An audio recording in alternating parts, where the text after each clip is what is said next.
Bonjour à tous. Écoutez, aujourd'hui, on va exceptionnellement pas parler apiculture. On va juste parler un petit peu bricolage. Alors pourquoi cette vidéo? Tout simplement parce que lors de la conception de mes ruches ou de mes barrettes, enfin des vidéos que je vous ai partagées, j'ai eu des fois des petites remarques. Ouais, c'est facile, tu es bien équipé, etc. Voilà, donc bon, j'avais donné réponse. Au niveau de mon équipement outillage, c'était plutôt sommaire. Voilà, donc il y a notamment cette scie sous table premier prix qui arrive maintenant après de nombreuses années de bons et loyaux services.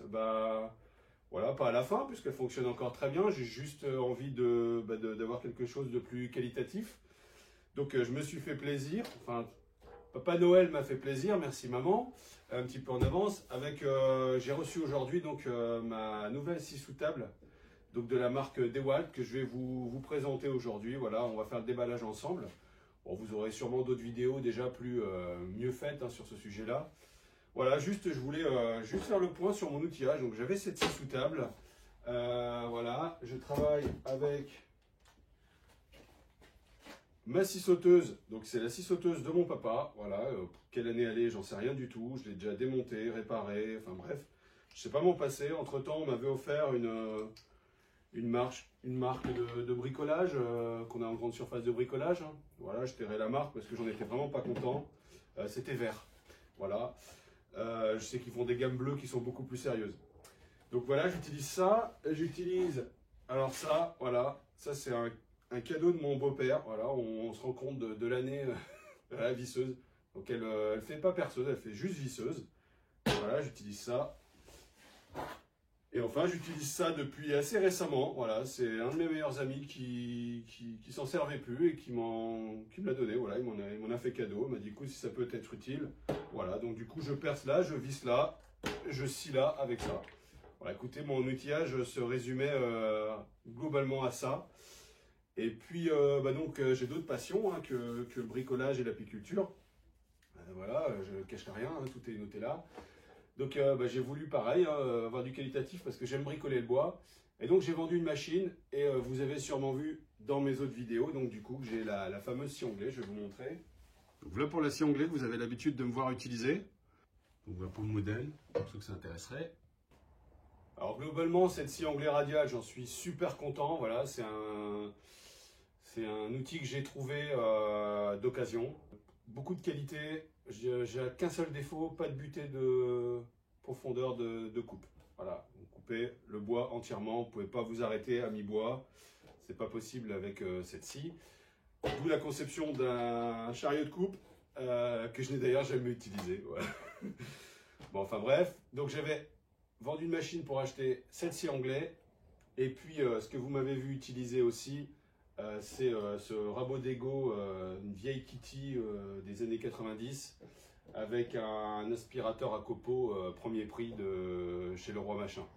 Voilà, je vous la remonte vite fait. Voilà, donc c'est un modèle Kitty 637.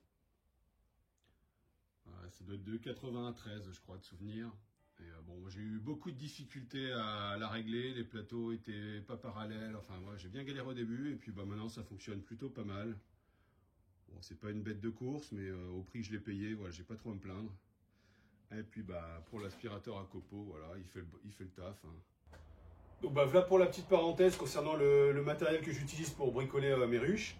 Donc on va passer surtout à l'essentiel de la vidéo maintenant. Donc il est la découverte et le déballage de la DeWalt.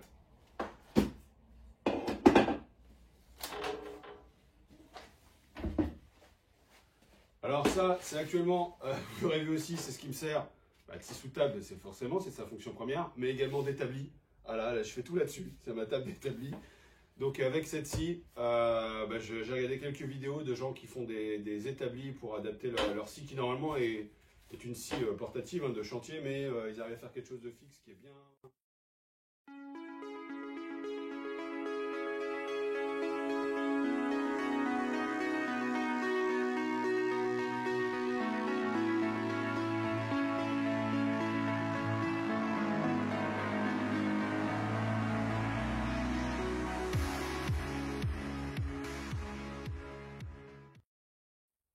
Bon écoutez, finalement je vais faire super court pour la vidéo. voilà, je vais l'écourter maintenant. Voilà, j'avais dans l'idée de vous présenter le fonctionnement, l'équipement de cette machine, voilà, où se rangeaient les outils, comment elle fonctionnait. Et puis, voilà, en grosso modo, il y a des gens qui font ça bien mieux que moi. Je vous mettrai un lien dans la description d'un déballage d'un gars que j'ai regardé pour le choix de cette machine, qui est vraiment super bien faite. Voilà, j'ai rien à y ajouter. Donc, je vois pas pourquoi je vais faire la même chose que lui. C'est super complet, c'est précis, c'est concis. Donc voilà, il fait ça très bien. J'avais juste égoïstement envie de partager avec vous ce moment. Voilà, le déballage de mon cadeau de Noël. Donc bien avant l'heure, merci à la Covid, hein, même si ça nous fait bien chier cette année, bah, ça aurait au moins le mérite de m'apporter mon cadeau un peu plus tôt. Personnellement, c'est un achat que j'envisageais pas avant 1 an ou 2, peut-être, parce que franchement, j'avais pas le financement pour ça. Donc je suis vraiment ravi. J'espère qu'avec ça, je ferai du super boulot, donc des belles ruches. J'ai d'ailleurs un petit projet avec un copain, mais bon, je vous garderai ça en surprise parce qu'on n'est pas encore sûr de la faisabilité. Voilà, donc toujours sur de la Kenyan, mais je n'exclus pas cette année d'essayer autre chose. Voilà, après avoir suivi Fred notamment, avec ses Lions et tout ça, et puis bah, le pote qui est en dedans, hein, pour qui j'avais fait le convertisseur. Voilà, je vais peut-être essayer d'autres choses. Mais bon, je pense que mon cœur va rester sur la Kenyan. Et puis, bah, je vais peut-être vous faire une vidéo sur le traitement du varroa là, avant l'hivernage. Parce que j'ai eu des ruches où j'ai eu vraiment de grosses infestations varroa. Voilà, pour ceux qui hésitent à traiter, pas traiter, toujours est-il, je ne vais essayer de ne convaincre personne de le faire ou de ne pas le faire. Moi, j'ai fait le choix de traiter mes ruches, voilà, même si au départ, j'y étais totalement opposé. Ben, ça sera toujours peut-être enrichissant pour certains, voilà, de partager. Je vais prendre 3 ou 4 ruches d'une infestation, on va dire, normale, avec une chute journalière normale jusqu'à ma plus atteinte. Ben, vous verrez dans la vidéo, mais on est à des trucs de fou. Je crois que j'avais plus de 160 chutes. Ouais, c'est journalière, hein. Donc vraiment un truc terrible. Bah écoutez, j'essaie de vous faire ça prochainement. Je voulais vous faire ça avant la vidéo sur le varroa, mais voilà, j'ai eu des petits soucis personnels. On a perdu notre animal de compagnie. Voilà, ça nous a pas mal affecté. Donc j'avais la tête ailleurs. Et puis voilà. Bah écoutez, je vous souhaite de bien vous porter. Et puis on se dit à la prochaine.